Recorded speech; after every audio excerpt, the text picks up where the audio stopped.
Hey folks, Trey Anderson here, back again from Alpha Kettlebell Fitness, back with Sarah. We're going to take you to a really key transitional movement. This movement is not super physical demanding wise because there's such a short range of motion, but what it is it's a timing movement. So a lot of people end up in probably the second most troubling situation regarding kettlebells. They end up into the classic whack wrist position because of either poor timing or a little bit of lack of mobility. So Sarah's going to go ahead and show us the Kettlebell Clean here. It's again a fairly hip dominant movement because we don't need as much force. She's going to come up, keep the elbow relatively close to the body, and what we're doing in regards different than what most people experience with barbell is they're moving the barbell towards them. We're actually moving our body around the kettlebell on the way up so it lands nice and soft. This is the portion where people end up with a lot of trouble and they get, again, that bad experience with kettlebells, but they're flipping it over. There's no flipping action. It's a rotary motion when you're coming with the Kettlebell Clean. This sets us up for a lot of really cool movements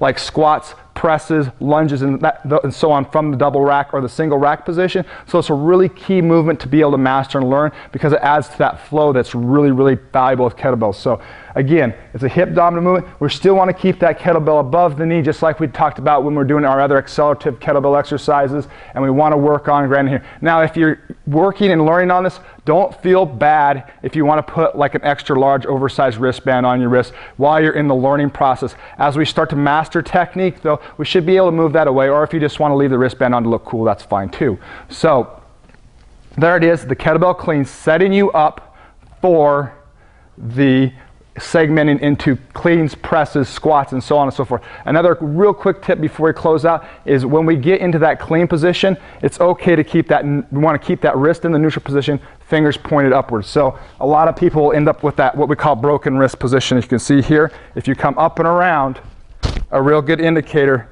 is to go ahead and point fingers up. That keeps us pretty close to neutral wrist position. Almost missed that one, glad we got it to you. Have a great one, come back for some more.